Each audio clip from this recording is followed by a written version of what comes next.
Good afternoon. It's Monday, the 21st of November, 2022, just after 1 o'clock. Welcome to UK Column News. Your host today, Mike Robinson, myself, Brian Garish. We're delighted to be joined by David Scott, bringing us Northern exposure from north of the border, and Mark Anderson reporting from the United States. Okay, so Rishi was in Kiev on Saturday. Here he is, and meeting the clown. Is that what we call him? I would say so. Yes, okay. Well, they shook hands, and Rishi announced that he was deeply humbled to be in Kiev, and he said that the UK will stand by Ukrainians in their fight. This was obviously his first visit since becoming Prime Minister, and he confirmed that the UK will provide a major new package of air defence to keep Ukrainian civilians and critical national infrastructure from an intense barrage of Russian airstrikes, and £50 million package for that. 125 anti-aircraft guns, technology to counter Iranian-supplied drones, 1,000 new anti-air missiles. I mean, this has all been announced 15 times before, but they keep announcing the same thing. And then, of course, they're going to give £12 million for the World Food Programme's response to the cold winter that's coming, £4 million for the International Organization of Migration, and so on. So let's see what Rishi had to say. Here he is. It is deeply humbling to be in Kiev today and to have the opportunity to meet those who are doing so much and paying such a high price to defend the principles of sovereignty and democracy. But as I say, they recognized that the Ukrainians faced a very difficult, or they do face a very difficult winter. And so the Ministry of Defence was tweeting this out this morning because they're giving them all lighters, all the Ukrainians that come to the UK for training. Are getting lighters. Brian, I presume that's part of the cold weather kit for this winter. Well, or is it to encourage them to smoke? And we've got a consistent no smoking policy throughout UK government and Western government. So is it to get them smoking more? But glory to Ukraine, glory to the heroes. David, that's the message from the Ministry of Defence. And what's missing in all of this wonderful rhetoric, Mike, is any talk of peace. Of a peace process, a ceasefire, an end to the violence. We were told by a French official that if the Ukrainians recaptured Kherson, then that was enough and we could talk about peace then. But apparently that's no longer the case. Indeed, sorry, can I just come in there? But one of my questions is, what indeed did Rishi Sunak talk about? And was he the man sent over a la Boris Johnson to make sure that Zelensky did not get involved in any peace deals? Is that what Rishi Sunak was there for? We've got no notes of meetings, we've got no briefings for the British public. So what exactly did Rishi Sunak go to Ukraine for? Indeed, good question. But in the meantime, no peace going to happen at the OSCE because Poland has decided that Russia should not be allowed to attend the upcoming OSCE meeting in Łódź. And in a statement, the Polish OSCE chairmanship said delegation should be adjusted to the current EU regulations and not include persons that are sanctioned by the European Union following Russia's illegal aggression against Ukraine on February the 24th.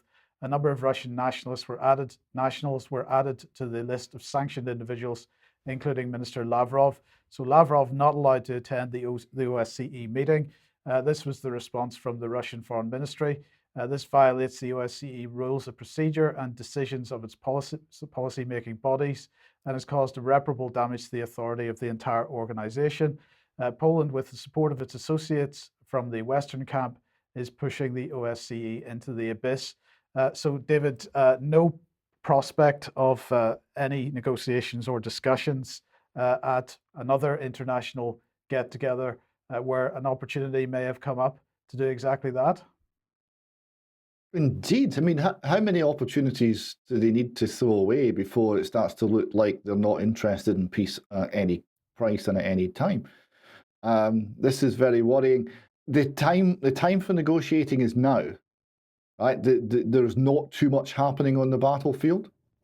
The winter's approaching. It's going to be a horrible time for the Ukrainian people. I'm just astounded that we're closing down opportunities for discussion and not, instead of opening them up, which is what we should be doing. If the Western governments have the best interest of the Ukrainians at heart, that they should be looking to end the war and end it as soon as possible. Well, I totally agree with that, David. But of course, the aim is not to stop the war. The war's got to continue to the last Ukrainian, because the ultimate objective, of course, is regime change in Russia. But let's have a look at what the BBC's doing. Very interesting article here. Ukraine war, hope returns to Kherson after the Russian forces leave. And from the image and the general style of the article, you'd believe that all was wonderful light and love in Kherson now, and the people were simply back in their city. But of course, the BBC deceiving UK viewers and world viewers, because this is propaganda and a distortion of the reality. So BBC trying to give the impression people have just moved back into Kherson and the city's going to be revitalized and everybody's going to live happily ever after. But of course, what the BBC doesn't want to report on is the truth about what the Ukrainians themselves are saying should be happening in Kherson. So let's have a look at this article from Ukrainska Pravda. And this is really going to give us the reality. Here's the headline: Ukraine begins evacuation from Kherson and Mykolaiv oblasts. And if we have a look at how this has been reported, except on the BBC, this is Irina Vereshchuk from the Ministry of Reintegration of the Temporary Occupied Territories. So we've got government ministers here. Let's have a look at what they say. Voluntary evacuation from the liberated territories in the south of Ukraine has already begun, and the state is paying all costs and taking all responsibility associated with this process. This means that everyone can leave for safer regions if they wish, and the state will provide for their transportation, accommodation, medical care, etc. Our task is to reach everyone and offer them a chance to leave through Mykolaiv or Kryvyi Rih and to go to the western oblasts of Ukraine. We have the funds for this, we have understanding, and most importantly, experience, because we've already done this in the Kharkov Oblast and the Donetsk region. So very clear here what the Ukrainians themselves are doing. They realize that they cannot simply reoccupy Kherson, and they're desperate to move people out. And let's reinforce the reporting, because we can also have a look at what Yaroslav Yanushevich has said. He's head of the Kherson Oblast and State Administration, and he's calling on residents of the liberated territories in the region to evacuate, he says, due to the high risk of enemy attacks. So this is a little bit more detail. He said to residents of the Kherson and liberated settlements of the region, there is still a high probability of enemy attacks on the right bank part of the Kherson Oblast. As the Russian army flees, it is beginning to fight with civilians out of desperation. We've seen this repeatedly in many liberated localities. So the lies in there that the Russians simply target civilians, but look at what he is saying. They want people out of that area. BBC simply doesn't report this. Let's just carry on a little bit. He goes on here. Also, before they fled, these vile enemies caused serious damage to our critical infrastructure, which provides electricity, heat, and water. Therefore, we strongly recommend evacuating to safer areas. The team at the Kherson Oblast military administration is ready to help you with this. So that's the reality of how the Ukrainians see it. But of course, the BBC wants to give a totally different impression to Western audiences. This is a little bit of their comment. In the weeks since Russia pulled out of the southern city, visceral relief has been replaced with optimistic busyness. So an acoustic band is playing Western covers. Queues of people snake around the city's main square. That's because they're being fed, of course, and there are tents where residents can get a hot drink or first aid. So the BBC would have us believe that Kherson is to be revitalized as a city, but this is a complete lie. It goes on here to say, despite its appearance, the boundary in Kherson is far from clear. In pulling out, the Russians left thousands of soldiers and collaborators behind. So another lie by the BBC, because of course, Kherson was predominantly a Russian city. Many of the people supported the Russians and probably still many of them remain.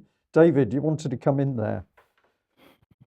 Well, before it got very dark and this talk about thousands of collaborators left behind, which starts to make the evacuation look like something else, I was just astonished that BBC Speak now has mass evacuation as is described as optimistic busyness. I thought that was a memorable moment in the decline of the BBC.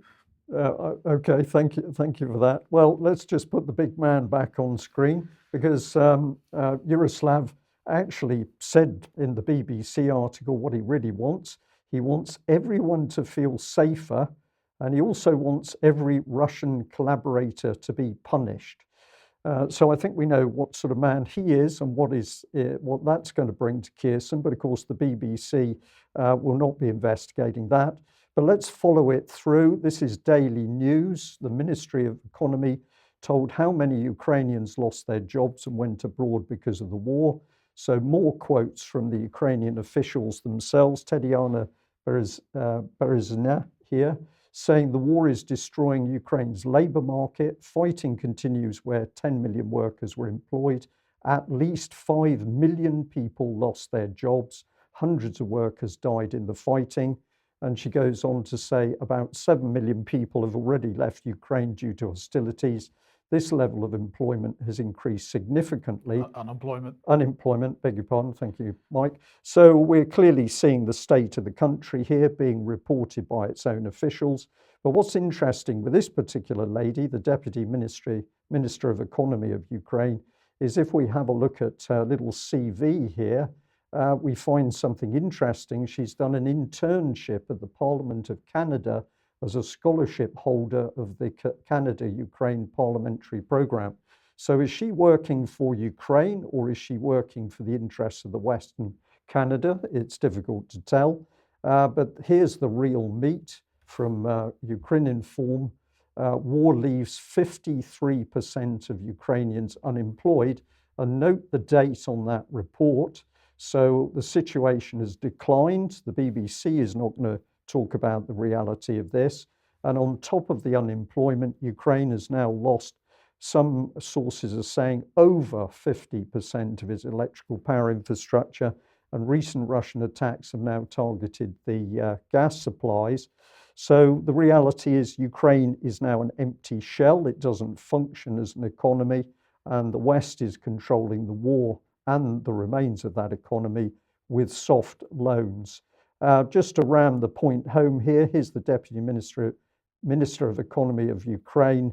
What have we got? Held managerial positions in leading investment organizations, director of the Concord Capital Investment Company, and this is part of Amstar International Direct Investment Fund, headquartered in the USA. So presumably he's in a great position to help get BlackRock and the banks simply chewing up what's left of Ukraine. BBC will not tell its viewers the truth.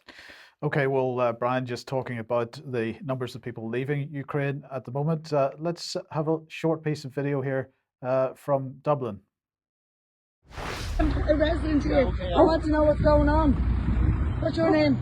What's something to do with me? I'm asking you a question though. What's going on here? Yeah, but this is an office block. This is an apartment or a hotel. It's the government. This is the government doing this. But then it's okay for residents, is it? These aren't Ukrainians.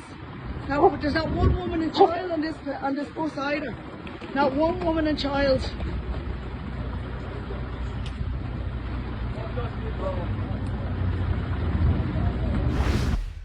So a busload of Ukrainian men, no women and children, according to that commentator, all going into a government building in Dublin to be accommodated.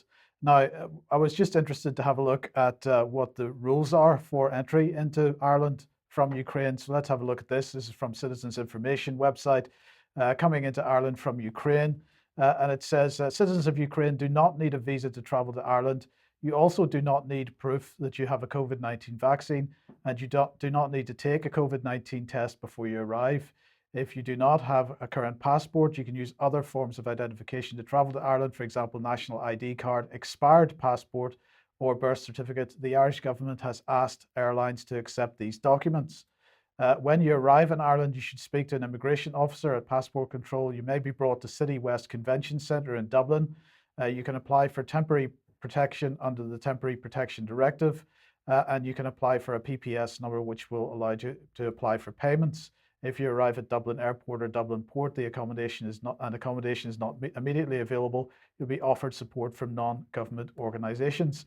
Now, the point here is, David, that of course, once people are in Ireland, they are effectively in the UK because, of course, there is no border between the Republic of Ireland and Northern Ireland, and there are no border checks on any of the Northern Ireland ports, or even on Dublin Port. In fact, if you arrive into Dublin and then jump on a ferry at Dublin Port to head over to Holyhead, it's not a problem at all. So, my question is, what are these young men being brought into Ireland for? Are these refugees from the Ukrainian military? What are they? Or is this some kind of future terrorist being built here? I have no idea, but the whole principle of the initial evacuation from the Ukraine was women and children, not only first, women and children only. And that's what we initially saw. There was lots of women and children who were housed all over the part of Scotland I'm in, all over the UK. And the Ukrainians were not allowing any man of fighting age up to about 60 to leave because they all had to be available to resist the Russians. Which, if your country's under attack, is understandable. So I'm at a loss to explain what's happening in Dublin, Mike. I'm very surprised by that. Well, David, if I may, I'm going to add, this is Peter Sutherland, in my opinion. This is breaking down the nation state by using mass migration. So these young men, in my opinion, are being used. But maybe we get another clue here if we go back to the BBC. This was a headline today: solve worker shortages with immigration, and this is the CBI boss.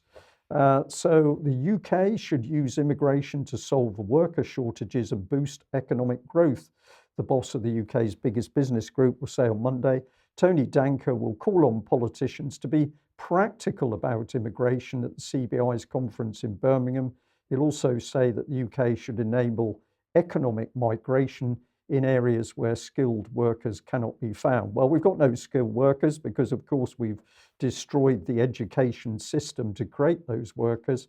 And now we've got the perfect excuse to bring in more migration in order to solve the problem. So another lie being told. But what ultimately will these young men do? What will they be involved in? We've got to wait and see, but it doesn't look promising, I think, for stability in Ireland or the UK. Okay, yes, David. Yes, and no sign of anyone in the UK government or CBI calling for more investment to improve productivity in the British workers. That doesn't seem to have occurred to them. No. Well, let's stick with international issues and Israel. Yes, over to Israel, and this is news from the weekend. We have a report from the Times of Israel here. Shameful Israelis assault troops and initiate clashes with Palestinians in Hebron.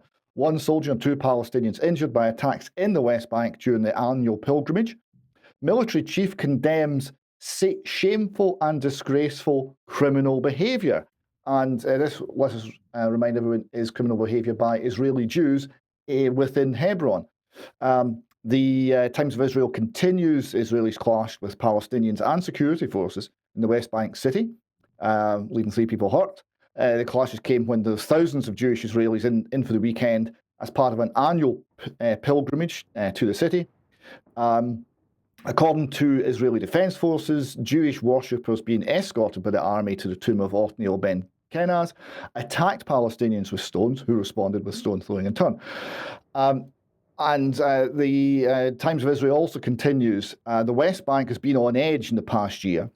This spring, the IDF launched a major anti-terror offensive, mostly focused on the northern West Bank, to deal with a series of Palestinian attacks that have left 29 people in Israel and the West Bank dead since the start of the year. Hebron's in the southern part of the territory. This operation has netted more than 2,000 arrests in near nightly raids. but has also left 130 Palestinians dead. That figure's disputed. 146 is another figure I've seen. Many of them, but not all, while carrying out attacks or during clashes with security forces. Now, that sentence there is very sympathetic to the Israeli government. I think massively too much sympathy towards the Israeli government position, and we'll be exploring that more in extra time as to what is actually happening on the ground in the West Bank. Times of Israel concludes, at the same time, there's been a noted rise in settler attacks against Palestinians and security forces. Now, I would make a point here that I visit Israel on a fairly regular basis. I've seen how the Jewish tourists, mostly from America, interact with the IDF. They will stop IDF young soldiers in the street to get selfies taken with them. The general tone is one of adulation and fandom. This is a long, long way from attacking them in the street. So the point I'm making here is that the mood within Israel and within the Jewish society is shifting. It's becoming very much more extreme, so much so that the IDF is becoming a target for the anger. And this is new. This is a very significant ground shifting within the culture of Israeli society and Jewish society with respect to this conflict. The Jerusalem Post here quotes Zippy Livni, former Foreign Secretary. Israeli attacks against the IDF soldiers are likely to increase. She says, quote, those who accept settler violence against Palestinians will also get violence against IDF soldiers, and those who think what happens in Hebron stays in Hebron will get it everywhere in Israel. And I think she could be correct in that. The Jerusalem Post article continues. The confrontation developed during a visit to the tomb, during which Israeli citizens began to riot, throwing sharp objects and stones, leading to Palestinians responding in kind. So you see, even the Jerusalem Post is identifying the Israeli visitors to this town as the ones who are initiating the violence. Israeli security forces want to disperse the two sides and bring the scene back under control, at which point a member of the Israeli crowd attacked a soldier with a stick. The injured soldier received medical treatment at the scene before being evacuated further. So again, we're seeing here the anger is such that even the IDF, if they are seen to be protecting the Palestinians, are now being subject to the violence themselves. Again, a very significant shift in the culture within the Jewish community that's propelling the violence in the West Bank. The situation's worsening. The death toll is increasing, and there is no political initiative in sight at all to do anything about it. Okay, thanks for that. Okay, if you like what the UK Column does, you would like to support us, please head over to community.ukcolumn.org. There are options to help us out there. But you could pick something up in the shop, including perhaps a gift voucher for Christmas. Well, that would be a wonderful thing. It's very good for the person receiving it. It's very good for the UK Column. So if you haven't bought one before, perhaps you might consider doing that. But please do share the material you find on the various platforms. And David, a couple of ads for some of your material.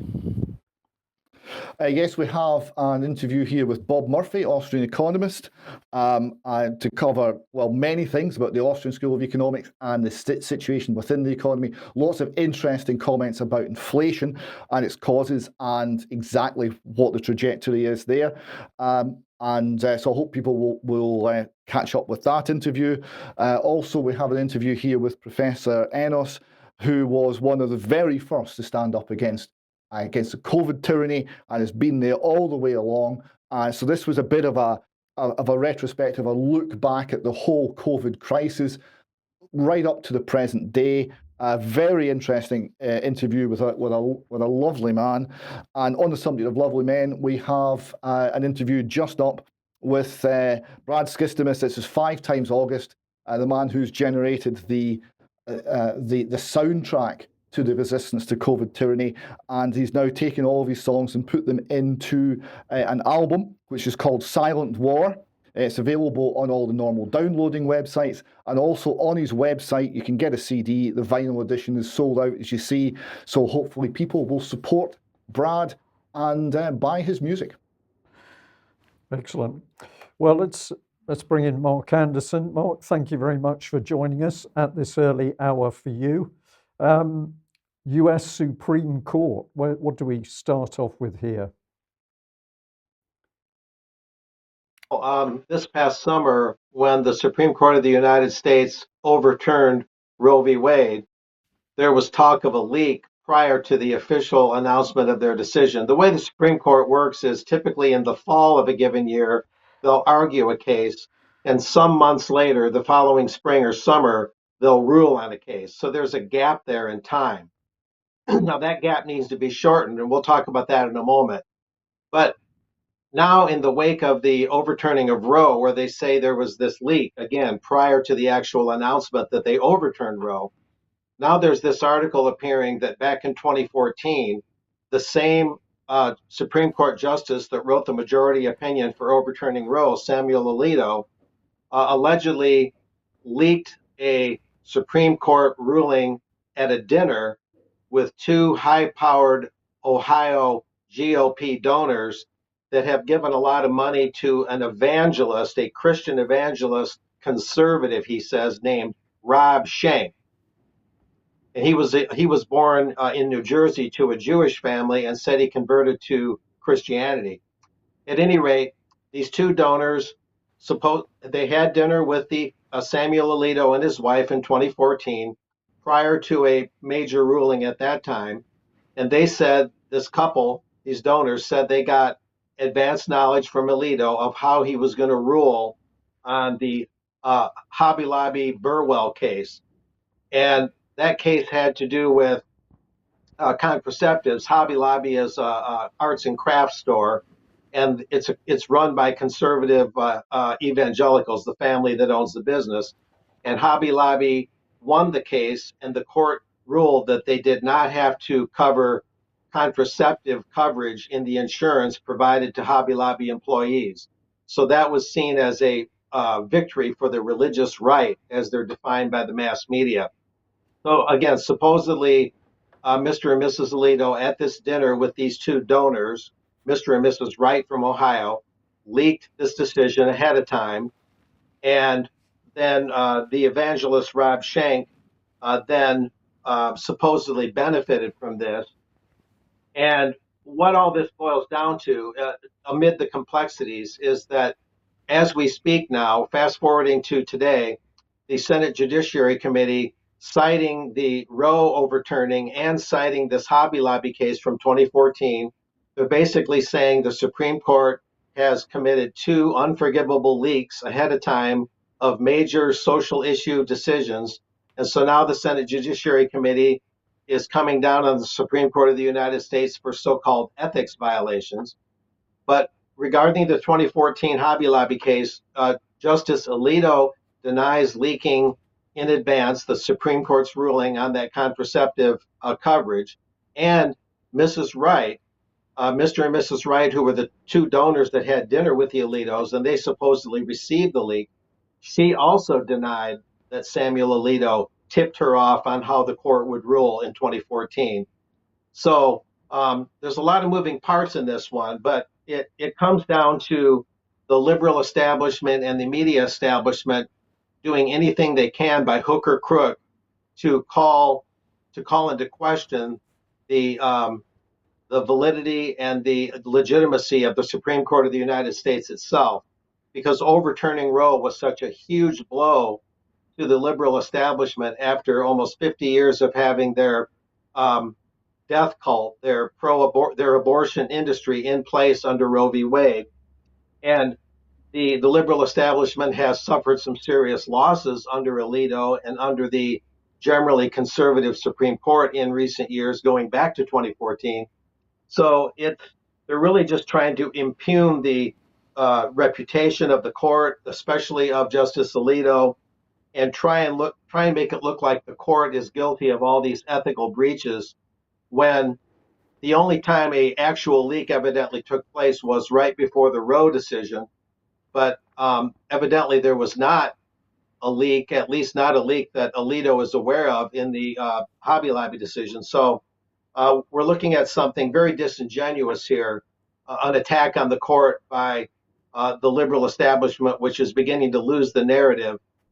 And much more could be said on this, but there'll be more from me as the Senate Judiciary Committee delves into this, and there'll be more revelations on what this is really about versus what we're told that it's about. Yeah, but this So is that's probably sufficient on that topic for the moment. okay. Thank you for that, Mark. It's interesting to see the attack because, yeah, this is probably a sign of desperation, but we've got fundamental institutions being undermined effectively from within. We're seeing this behavior in the States, we're seeing it in UK. But what about the next segment here? Have we got somebody who's finally speaking out to tell us the truth about what's happening with wokeness and all that entails? Yeah, this is some good news. We don't get enough of that, correct? Retired Lieutenant General, and here's my French, Michel Maisonneuve. I think Michel is Michael in English, He spoke November 9th at a big gathering of Canadian military officers. And according to the Ottawa Citizen, serving senior Canadian military officers gave a standing ovation November 9th to a speech by this retired Lieutenant General, Michel Maisonneuve, who criticized everything from the removal of historical statues and apologies to victims to government climate change policies. Where's this guy been hiding, right? And it goes on to say that Lieutenant General Maisonneuve, forgive my tortured French, he accepted a top defense award, and he took a swipe at leaders who he claimed divide society rather than unite it. And while he did not specifically name Prime Minister Justin Trudeau or Hillary Clinton, and this is the Ottawa Citizen still, Maisonneuve said, "Can you imagine a military leader labeling half of his command as deplorables and fringe radicals and less thans, and then expect them to fight as one?" And it goes on to say, conservative MPs, anti-vaxxers, right-wing commentators, and those who support protests, which blockaded border crossings and occupied downtown Ottawa early this year, have all railed at Trudeau for his comments about demonstrators. And so basically, this lieutenant general is swiping back at the woke culture, and he found a good opportunity to do that. And the Canadian military establishment, those of the politically correct stripe, were quite uncomfortable about this in a very public way for this lieutenant general to come out against this and say that people like Justin Trudeau, who back in 2015 said Canada was the first post-national state, taking a swipe at people of European extraction that helped comprise a large part of Canada from its very beginning. The general, if you boil it down, the general's basically saying, with people like Trudeau in charge and others of that ilk, the Canadian military will have nothing worthy to fight for. And so he's really coming out and saying that this cancel culture and the whole politically correct thing is an affront to Canada and an affront to the Canadian military that needs, a real identity or a real nation state to fight for. So and then the National Post had some interesting comments. John Robson, a commentator for the National Post, had a lot of interesting things to say. And let me see, there's much could be said.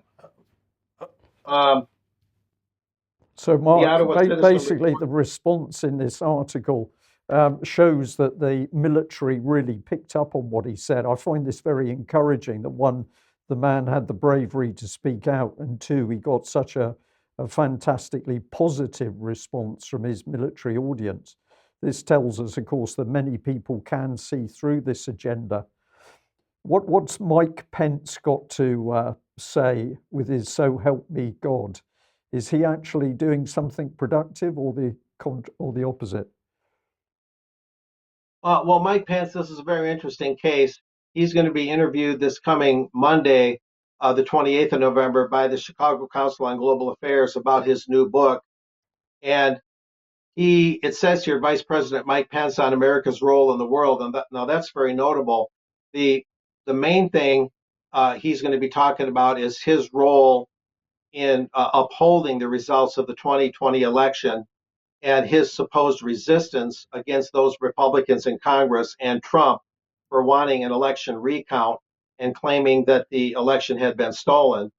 But the thing to watch beyond him defending his role in that regard is what's going to become of Mike Pence.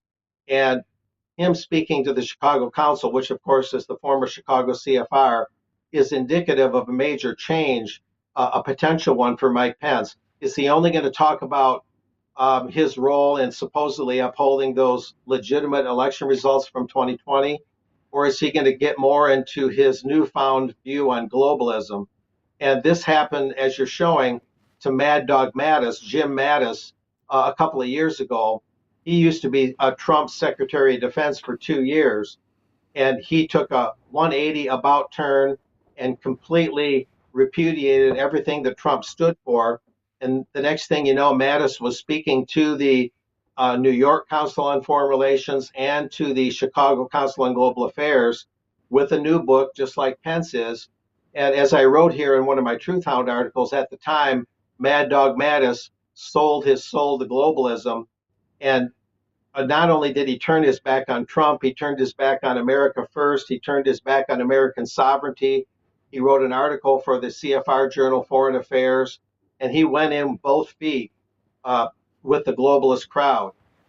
And he was the first speaker, notably, at the Lester Crown Foreign Policy Speaking Series at the Chicago Council. And so the question is will Mike Pence go the same way? Will he go beyond his story? Forgive that's a Amber Alert thing. Will he go beyond his claims or his part in the 2020 election, and will he follow the path of Mattis and adopt a more globalist foreign policy, be a born-again globalist, you might say, rather than a born-again Christian as he claims to be? So all eyes are on Pence and whether he'll follow the Mattis route and join the globalist crowd and pretty much leave conservatism altogether, traditional conservatism. We'll see what happens a week from today on that one. So that's an interesting trend to watch. Okay, Mark, thank you very much for that report. Okay, now yesterday Steve Barclay was on with Laura Kuenssberg on the BBC, and she asked him about the situation with respect to A&E admissions to the National Health Service. Just have a listen to a short excerpt from this. You use the word challenge a lot. I want to show our viewers what challenge really means. We can look at this graph, you might want to look at it as well. The number of patients who have to wait over 12 hours before getting onto a ward when they arrive at A&E. Look at that spike. And in a way, Laura, that's not a challenge, that's a disaster, that makes isn't my it? exact point. You can see the extent to which that has risen exponentially since the pandemic. So the point I was making was in terms of where from the Labour Party here, this being a 12-year issue, you can see there's been a very material impact from the pandemic. And it's in that context that we've taken the difficult decision on social care, whilst we remain committed to those reforms, to delay them for 2 years, which frees up the £6.6 billion investment into our NHS, but also the 2.8 and 4.7 billion that goes into care. But can you look at that as Health Secretary and tell our viewers this morning that this system is working? Well, that's why we're put with a very difficult... My question, can you tell people that the NHS is working it is right under, now? I recognise, Laura, that it is under severe pressure, and that graph... So NHS under severe pressure, but Brian, it's because of the pandemic. It's got nothing whatever to do with government policy. Or... sorry, Mike. It's everything to do with government policy because it's the government policy which has destroyed the NHS from within. She's talking how many hours? 15 hours did she talk about A&E? Two, anecdotal stories, but I know they're true, of people who were in A&E not last weekend, the weekend before. One family were there for 32 hours. The other was a lady with her elderly father. They'd already been there for 54 hours without proper admission into the hospital. This is complete breakdown. Indeed. So let's just bring the latest all-cause mortality statistics. This is from last week, and we need to look at the right-hand side again. And once again, we have another week gone past with significant excess mortality above the 5-year average, and nobody really commenting on it. Well, the Telegraph was commenting on it, let's see, yesterday. And this is the headline: True impact of COVID on cancer patients revealed as excess deaths soar. So the Telegraph attempting to suggest that it's cancer. The question is it cancer? Now at the bottom of that screenshot there, you can see there's a link which they have linked to something that they describe as the numbers dying from cancer. Well, in fact, they link to another Telegraph article. They don't link to any actual data. So let's look at some data and look at excess mortality in England caused by death, in this case, cancer. And if we look on the right-hand side at the relevant period there, similar to the previous graph, we find that actually cancer isn't really causing too much in terms of excess mortality. Brian, it's pretty much on the 5-year average line, and so cancer isn't the reason for it. On the other hand, if we look at, well, what's this ischemic heart disease? Well, that's producing some fairly significant excess mortality. And what's this one? Heart failure. That's also producing some fairly significant excess mortality. So what is the cause of this? Nobody seems to really want to grip it or ask the relevant questions. And I just want to finally make the point, this isn't just a UK problem, because just one example here, what can explain the excess mortality in US and Europe in 2022 from Health Feedback here? And again, another sort of mainstream organization not prepared to actually ask the relevant questions, because they're not prepared to do any more than saying, well, we don't really know what's causing this. Well, they don't want to go near this. And of course, we've got to come back to the MHRA, which is simply saying, oh, well, there is a bit of a problem now, but the deaths are skewing the figures, so we can't investigate it. This is a cover-up on a vast scale, national scale. Indeed. And I just wanted to include this one for you, David. NHS chiefs in Scotland discuss having wealthy pay for treatment. And this is the BBC claiming an exclusive on this. They're saying they've seen internal minutes which shows that the NHS and the Scottish government were actually discussing the possibility of having a 2-tier NHS system where people that are wealthier are required to pay for their treatment, whereas the poorer continue to get it for free. Hamza Yusuf tweeting out this morning, SNP-led ScotGov has never contemplated charging anyone regardless of wealth for treatment on the NHS and never will. So, I mean, I don't know, I know this is kind of hijacking you a little bit here. I don't know what your thoughts are on that. Well, Scottish Government is the least transparent organisation outside of North Korea. And whether this is true with dear Hamza remains to be seen. If that turns out to be false, unfortunately, he will not resign. Well, indeed. Okay, let's have a look at this then. Exclusive women's ordeal at Fernethy House revealed in latest abuse allegations. Now, you've covered Fernethy House before. Just very briefly, give us a reminder of what this is about. Yeah, Fernethy House was a home owned by then the Glasgow Corporation, and they used it for short-term breaks for schoolgirls from Glasgow to go to the Angus Glens for a holiday for around 4 to 6 weeks. And in that, there was a great deal of abuse happening in this facility. There are 200 women who are now campaigning for information on what actually happened and for this situation to be appropriately addressed, and for essentially full openness and disclosure is what their main demand is. And this has been ably supported by the Courier newspaper in Dundee, who've done some fine journalism, and we're going to cover some of that here just now. This article here in the Courier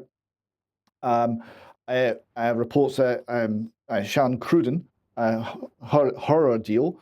She says, I woke up and my 5-year-old sister was getting dragged out of bed. She had wet the bed and was being put out in the hallway all night. I got up from my bed to check she was all right and got battered and told not to move. She also remembers the girls have been forced to write letters home to tell the families they were having a great time. She said, my letter home got torn up in my face because I was supposed to copy what was written on the blackboard. I kept hoping I would get something out. And she added, it comes back in my mind a lot, especially with my own kids. I've not allowed them to go certain places because I worry. I feel terribly guilty about how I brought them up because they missed out on a lot. I'm just an angry person, and it all stems from Fornethi House. Now, we've been doing some research on this, and we've discovered this information. The Corporation of Glasgow reports, and these go back to the first one that mentions Fornethi's 1961. This is the School Health Service Report, Medical Inspection and Treatment of School Children. And here you see the residential schools listed, and it's not just Fornethi. Fornethi's listed here under convalescent residential schools, but there's normal, quote, normal ones, Achnamarra, Lochgilphead, Dalguise, Dearden, Keld, Wigton, Galloway and Wigtonshire. We've also got Asgard, that's on Bute, Dunoon, Kilmarnock, Bearsden, Maybole, Ardrossan, as well as Fornethi. And you see how they're differentiated between Protestants and Roman Catholics, between girls and boys in some cases, including a nursery here, South Anne and Fairley, that's in Largs. So what I would say here is, if people can freeze the screen, if you have experience of any of these homes, please write to us. It's david@ukcolumn.org and tell us what you experienced in these homes.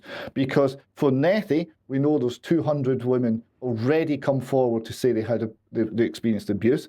The home took 74 girls at a time, operating all year on a 6-week roughly turnaround. Over decades, there's something like 20,000 girls went through this home. So there's going to be more stories and more abuse and more people suffering out there. And we've got another similar report here from the Corporation of Glasgow. This one's from 1972. And again, if you can freeze the screen and look at all of the different homes that are listed, Nerston, East Kilbride, Lumsden, Maybole and Ayrshire. We've got many in the Clyde Coast. So anyone watching, if you've experienced of any of these homes, please let us know what you experienced. And I'll just finish on this subject with a call to look. We've got a link to this on our website at present. This is the main Courier website detailing the abuse suffered by the women and the investigation into the abuse suffered by the women at Fornethi. It's called Abused as Children While on Holiday in Angus. Now These Women Want Justice by Brendan Duggan. It's an excellent, long, detailed report with lots of video, lots of content. We have a link to it on the website, and I encourage people to seek that out as well. Okay, now let's move on to an event that's taking place on the 19th of November called Education, Not Indoctrination. Yes, so this was over the weekend. This was on Saturday. And you see here it's advertised, we urgently need parents and communities to be involved in the public debate on Scottish education. Amen to that. And it was advertised as taking place in Civic House in Glasgow. But that's not actually what happened. As you see here, we've got Frank Furedi, famous author and significant leader in thought in the field of education. He was a main speaker at the event. He writes, this was an important event. The previous venue cancelled, but the folks at the Tron Church stepped up and gave us a venue to hold this discussion. So it was the very last minute they were cancelled. They suffered what we term cancel culture. But thanks to the Tron Church and fine people there, it went ahead. We've got the Times reporting the cancellation here. Glasgow venue Civic House cancels booking for Education Not Indoctrination conference, writes Mark Holm in the Times. So Civic House doesn't want anyone to discuss education, not indoctrination. That seems to be off the agenda for some reason. The Times continues, the conference, which aimed to highlight opposition to cancel culture, has itself been cancelled after venue staff refused to work at the event. Speakers at Education Not Indoctrination plan to claim that woke ideology is taking over schools and universities at the event in Civic House in Glasgow. It was forced to move to a new venue after the original host claimed that the topics they planned to discuss were offensive to LGBTQ staff members. Stuart Waiton, an academic at Abertay University, claimed the cancellation served only to highlight the need for the conference. He said, quote, cancel culture is now firmly taking root in Glasgow. I've experienced it. He's absolutely right.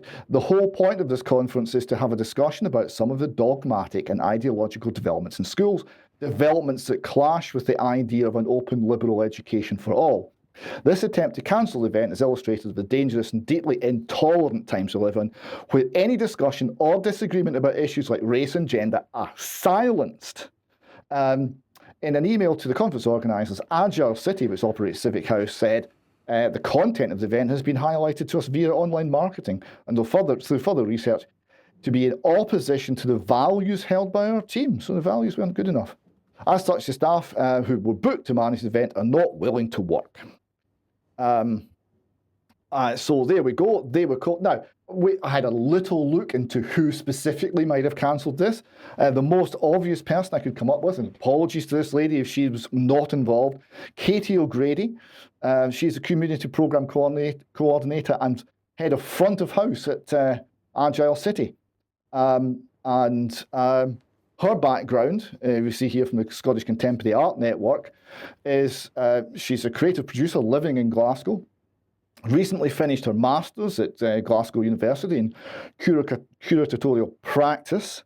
And her practice is concerned with ideas of how we perceive, create, and contribute to our worlds. Unless, of course, you want to talk about indoctrination of children, in which case you're not allowed to speak. And her work draws from the occult and ecological thought. So that gives you an idea of where she might be in terms of her political and spiritual worldview. Now, we're very fortunate to be joined today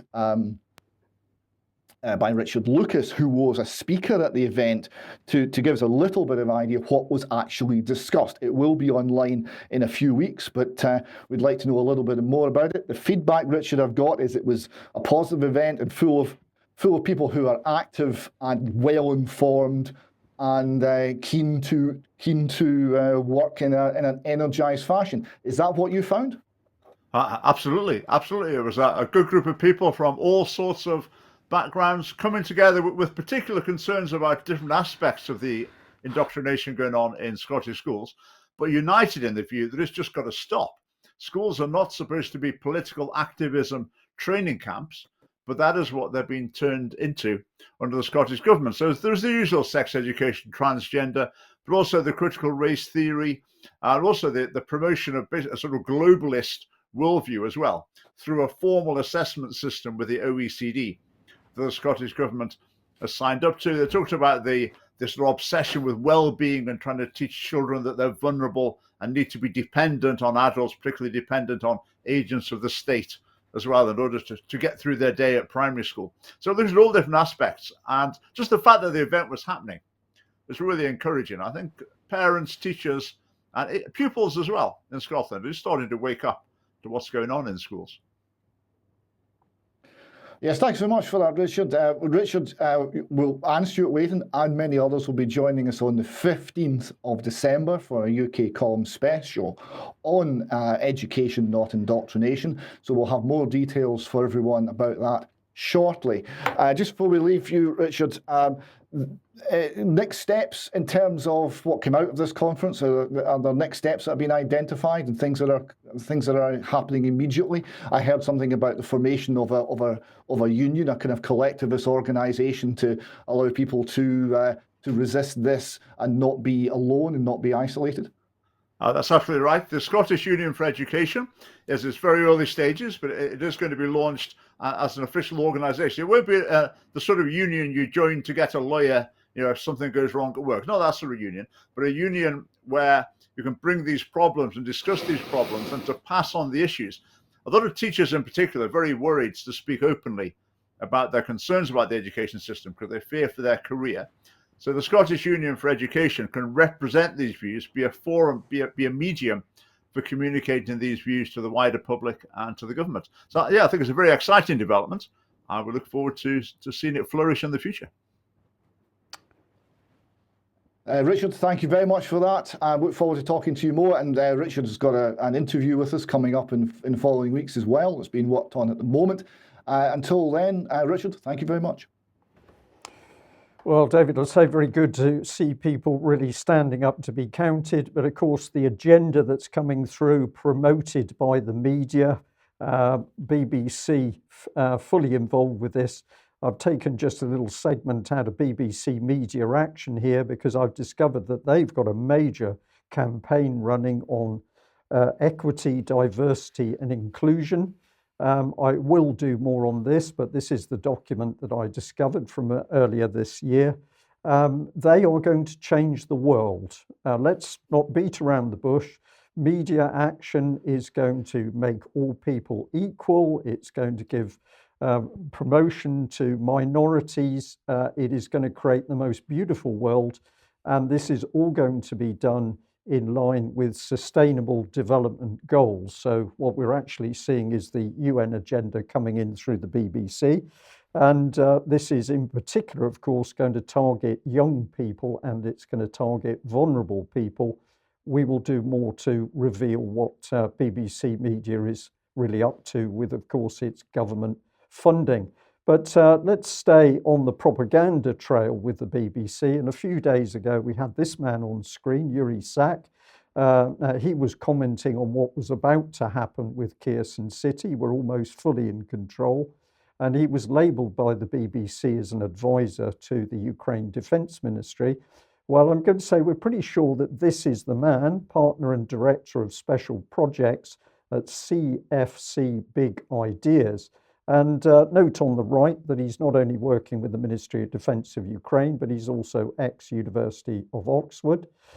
So here's a little bit of the timeline: 16 years with CFC Big Ideas, and then a seamless move across to advise the Ministry of Defence in Ukraine.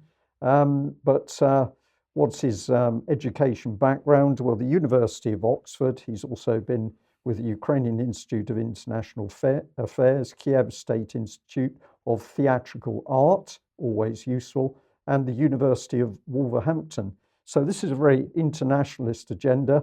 But if we have a look at CFC, we're an international communications consultancy headquartered in Dubai, UAE, and Kiev, Ukraine, established in 2002. The company has made its name by implementing big idea international projects. So these are all good people. And then we come to an interesting connection, which is through to the US Agency for Global Media. And it now becomes very obvious that what we're actually seeing is controlled media helping to run the agenda in Ukraine to the West's entire satisfaction. And this is the US Agency for Global Media. And of course, its history is effectively wartime propaganda from the United States and the Western allies at that time. That has now been transformed across. So the propaganda machine is going to protect US interests worldwide, and that includes Ukraine. So we shouldn't be surprised at where this has led us, because of course Ukraine is going to continue to fight for the West. We control the budget, we control the economy, we control in principle the fighting forces, and we certainly control the media. But a really excellent article here from the American Conservative, Blame the Deep State for the Carnage in Ukraine. And that sums it up nicely. But my key point is that, of course, the constant change we're seeing in UK and elsewhere is coming about through these pernicious woke agendas and the propaganda through organisations such as the BBC. But of course, we can see the Americans here also involved in it. Okay, let's move on to financial matters very briefly. And I just wanted to highlight this article in the Financial Times, Let Crypto Burn. And this, of course, is a comment which is falling out from the FTX collapse. So anyway, let crypto burn. Let's see what they're saying here. Finance is all about trust. The loss of trust from surging failures already is bringing about crypto's demise. The market capitalization of the myriad coins is down by about 75% from its November 2021 peak. And really, I'm not a fan of cryptocurrencies as such, but it is the off-the-scale hypocrisy in this article that I really wanted to highlight here. So let's move on with it. It's hard to imagine trust in crypto recovering from the scale and scope of FTX's failures. Until very recently, FTX was a leading exchange and was widely touted as a guiding light in an industry rife with charlatans. However, FTX intentionally chose to locate in a jurisdiction beyond the legal and regulatory purview of those nations with the largest financial systems. So just first of all, the claim that FTX was somehow a charlatan organization compared to the mainstream banking system. I mean, this is ridiculous, and particularly if you were watching Friday's program and saw the links between the FTX chief executive and his girlfriend and the Securities and Exchange Commission. But dealing with the idea of locating to a jurisdiction beyond the legal and regulatory purview of the regulators, isn't that what the Cayman Islands is all about? This is exactly what the mainstream financial system does when they don't want to be regulated by the Financial Services Authority or the SEC. And then the article goes on. Moreover, reports now reveal that FTX lacked transparency, misused customer funds, engaged in related party dealings, and had weak corporate governance and accepted phantom collateral, along with other unsafe practices. Well, let's just very briefly look at the biggest money laundering scandals, just to take one thing: HSBC, Wachovia Bank, Standard Chartered Bank, Danske Bank, Commerce Bank, Westpac, Goldman Sachs, BCCI, it goes on. The hypocrisy off the scale here. And often find amounts which appear large to the public, but to the banks themselves are really minor amounts of money. Yes, and then finally, so the big question is whether the authorities ought to create a new regulatory and supervisory framework that protects property rights and enforces principles of safety and soundness. Concerned about further losses from the collapse of crypto, many are calling for new rules to protect consumers. And David, assuming you're not laughing your socks off at this point, I just thought I'd run through, were there any new rules in place after the 1637 banking collapse, 1797, 1819, 1837, 1857, 1884, 1901, 1907, 1929, 1937, 1974, 1987, 1992, 1997, 2000, and 2008? I think we all know the answer to that. Well, the answer is yes. We've got a lot of rules, and the rules are there to protect the guilty, to protect the criminals against losing the money that fraud tends to end up with losses, and to make sure they're bailed out by the taxpayer, and to prevent any sort of transparency or honesty or recompense to the public.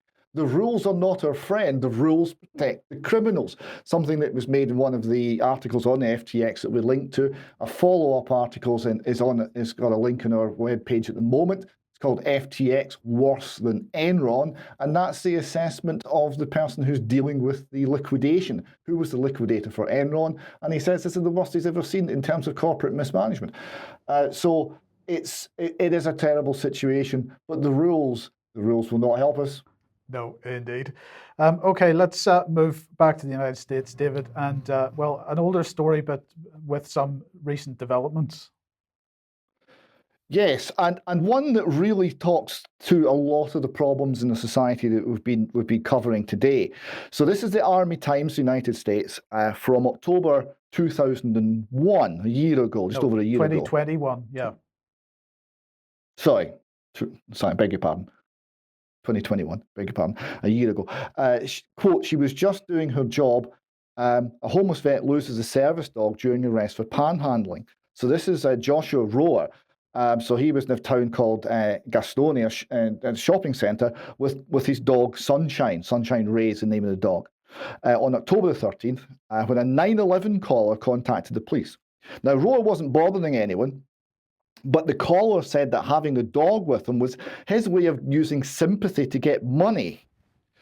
So even though Rohr wasn't armed and he wasn't harassing passers-by, according to witnesses at the scene, the encounter would ultimately end with his arrest and Sunshine's death. So here we see a picture of Sunshine Ray, the dog. Now, Rohr was deployed to Kuwait and Iraq. And he was with the Kentucky National Guard. He suffers from service-connected post-traumatic stress disorder, and his 2-year-old Belgian Banal Maloney, called Sunshine, was his Veteran Affairs prescribed treatment, according to an official letter from the VA provided to Military Times by Roar. He said he wasn't doing anything illegal. I was just standing there waving at people. This lady waved me over and offered me money. This apparently used to happen quite a lot because the local community knew him and took care of him. He was living in the woods, camping in the woods, and the local community would help him out with food and with money. He said, I was accused of falsely of using my dog to get money from people and asking people for money, but that's not true. So the police drove up aggressively with the lights on. He said of the dog, she was just doing her job, licking me, trying to calm me down. The cops started yelling at her and me, telling me to get her to settle down, but they wouldn't allow me to physically get control of her. He was pinned against the bonnet of the car at this point. He was taken away for booking, and he begged officers to let Sunshine come with him, citing a statute that says you should do this. He said they laughed at me. I begged them to bring her with me or to give her to an officer to take with them, but they wouldn't listen. They didn't care. Rowan never saw Sunshine again. His friend did manage to catch the dog. They tasered the dog. The friend did manage to catch the dog, but she later slipped her leash. When he was released from prison, he spent 2 days looking for her, but she'd been hit by a car and killed. The Army Times reports that losing Sunshine was devastating to Roar. He just wanted to die. He said, I lost my ability to believe in and function in society. I cannot function without a service dog, and they stole that from me. I don't know how I'm going to recover from this. I begged them not to separate us. They didn't care about me or her or the fact that I needed her. Now, we do have video, and I have to warn viewers and listeners, this is quite difficult to watch. Some people might find it upsetting. I confess I did.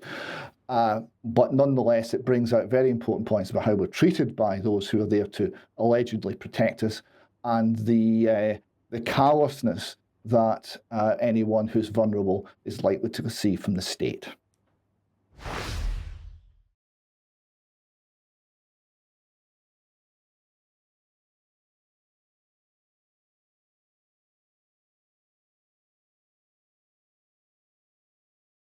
I just saw you take money from that car.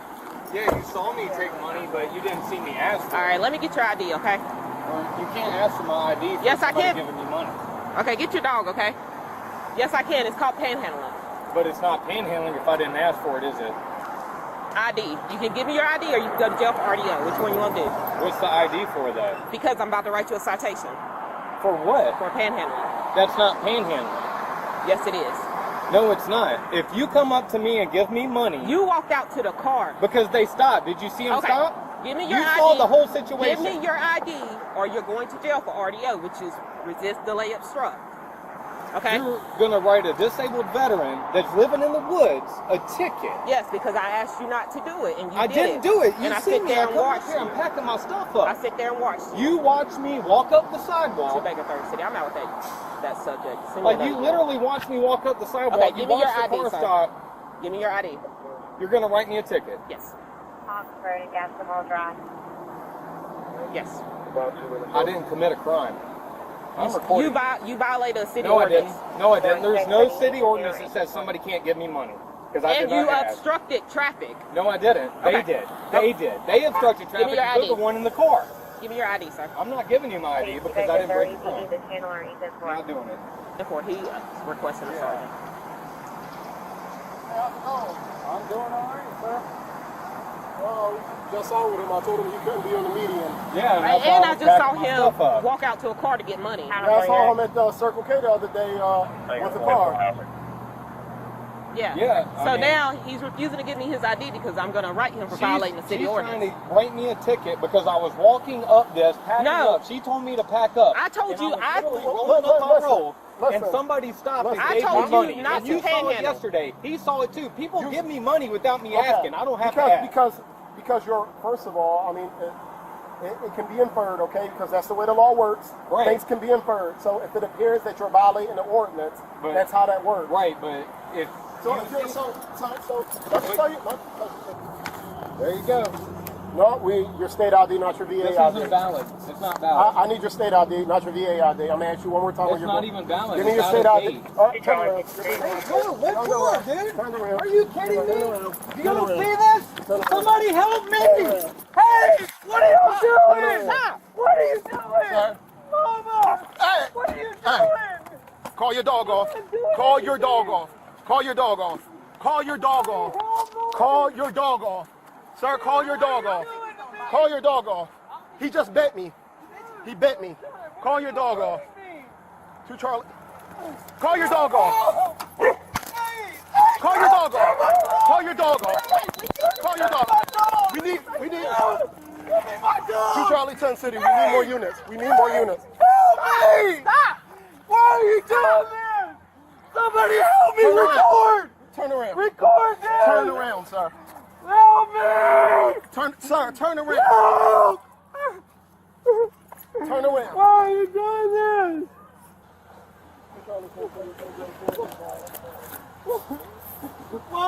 No, take that. Charlie 10 was bit by the dog. It bit my foot, and I knew it was going to bite you, sir. Charlie 10 was bit by the dog. Help me! What are you doing? Negative. Relax and give me your hand. Why are you doing this? I haven't done anything.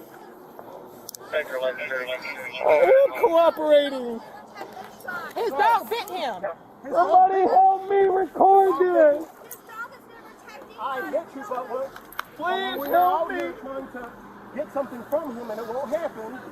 I have to do what I have to do. The dog bit me. We're at No, I didn't, because you shot him with a taser. Gas him off. Please help me. Why are y'all doing this to me? Sunshine Ray. I need my dog. She's my medical device. Where's my dog? Where's my dog?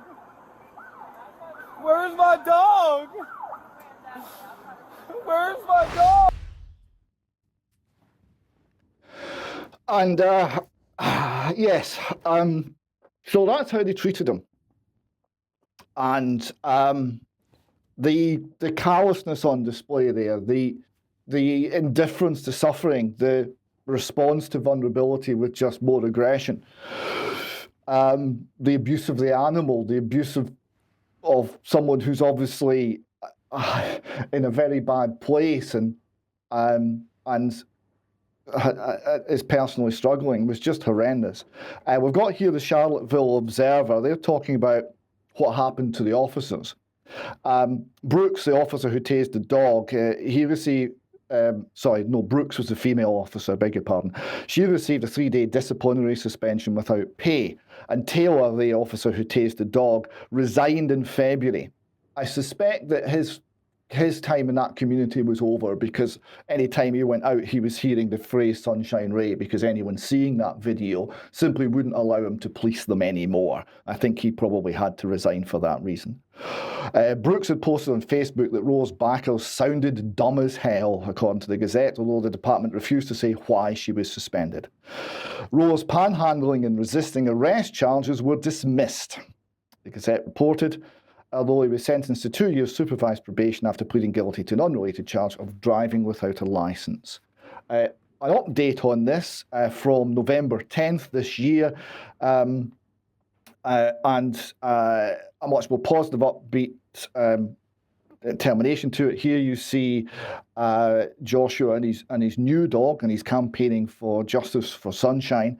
Also, he's campaigning, and successfully, for starting a veterans treatment court. So Gaston County will soon have a veterans treatment court to help veterans in criminal trouble. Rohrer said in an interview that he had a chance to see this in action. He liked what he saw. Quote, "I observed the court once last year when they told me about it. And like I said, it was all veterans. The judge was a veteran, the DA was a veteran, the prosecutor was a veteran. I've never seen anything like it. When you get up there, they clap for you and they cheer you on, and the judge is down on your level, and he's not like up on the podium. You're all on the same level. You're all on the floor together. It's not as intimidating as a regular courtroom, because they're there to help you. And if anyone wants to help Joshua, there is a GoFundMe site. for Joshua and the fight for some justice for his dog, Sunshine Ray. It's doing very well. They've raised $45,000 so far of a $50,000 target. But if anyone's out there wishes to assist him, I'm sure that between housing costs and food and all the rest of it, there'll be plenty of good uses for the money and indeed legal costs. So GoFundMe page, Justice for Homeless Vet Joshua and Sunshine Ray, is available if you wish to assist. David, a tragic story, and I can tell by the responses in our chat box that that's affected many people. When you talked to me about this particular incident, I felt it was indicative of a breakdown in the United States, particularly for a country that stands on the world stage and lectures people on how democratic and freedom-loving they are. Mark, very quickly, because we're right at the end of the news, I think it's appropriate just to let you respond as an American guest with us today, but it's pretty appalling that this sort of stuff has started to go on in the West. Yeah, this is illustrative of a huge intellectual bungle on the part of Americans, especially conservatives. They say support your local police. That's the conservative proper thing to do. And support your soldiers. That's the right thing to do. But the history, especially recent history in the U.S., is rife with stories of police abusing veterans. It's a strange situation. It's almost paradoxical. But one of the big problems with America, and this is also illustrative of it in a sort of indirect way, is that we put so much of our national pride into the military. We really don't have an agreement on what our Constitution means anymore. We have all this multiculturalism. There's no real focal point. Christianity is no longer the dominant force it used to be in terms of the ethic and moral direction of the country. We put it all in for the military in the U.S. So, we support our troops no matter what, no matter how illegitimate the globalist mission is that we send the troops on. And yet when those troops get home from these untenable and unwinnable wars, over 20 years in Afghanistan, the longest war in American history, these troops get home and they get treated like this from this freedom-loving, military-loving country. And so it just shows you that supporting the police unconditionally is a very wrong-headed thing to do. A columnist friend of mine, William Norman Grigg, wrote about that in extreme detail. He's a late writer. He passed away a few years ago. He exposed the underbelly of many police agencies acting unconstitutionally and in a way that no soldier would want to go overseas to defend. And this is somewhat what the Lieutenant General from the Canadian military that I talked about earlier was complaining about. Yeah. Canada is getting to the point where there's no nation to defend. Yeah. And so this kind of breakdown is intolerable, and we can only hope this soldier gets the help he needs, because his case is illustrative of this huge problem that I'm only scratching the surface on.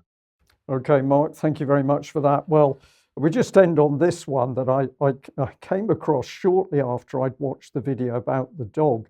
But this is in Plymouth, and what's the headline? Delivery driver who dropped cigarette butt on the floor, slapped with hefty fine. Apparently a Plymouth fast food delivery man has been fined more than £1,400 for dropping a cigarette butt on the street.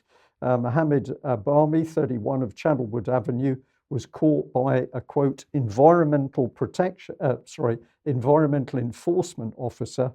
And okay, the man initially tried to sort of deny that it was him, and he tried to get away without being identified, but he was identified via the vehicle.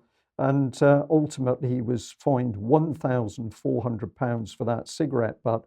What I found so very sad was there was comment in the article from this councillor who'd said there's absolutely no excuse for littering in Plymouth, and I'm pleased that the magistrates have handed out such a hefty fine for the offence. Let this be a message to the very small minority who think it's okay to litter. If you are caught, you will be punished. And what I find so very sad about that comment was, I think I'm right in saying that that particular councillor worked very hard for UKIP to stand up against what certainly many people saw at the time, quite rightly, was a dictatorship coming into force. And yet here in Plymouth, nobody has been hurt. but we're going to fine somebody £1,400 for a cigarette butt. I think this is also indicative of the type of society that's taking over the UK. Yeah, and particularly hypocritical again, because of course most of the litter in Plymouth is related to shoddy bin collections, but that's a whole other issue. Yeah. David, we'll end on this then. From the G20, we've got Bob Moran, Bob's cartoons again, summarising things, and we've got the title here is "Crushing It," and we've got Xi Jinping, we've got Bill Gates, Justin Trudeau, Klaus Schwab, child sniffing Joe Biden, and diminutive Rishi, and what they're crushing. Well, they're crushing freedom. Indeed. Yeah, absolutely. We'll end there. David and Mark, thank you very much, and a big thank you to our guests for joining us. We will be back shortly for Extra Time, and as always, a huge thank you to all of our viewers and supporters, because the UK column is only possible with your help. So thank you very much, and we are looking forward to some exciting news in the next couple of months. We'll leave it there. Thank you. Bye-bye.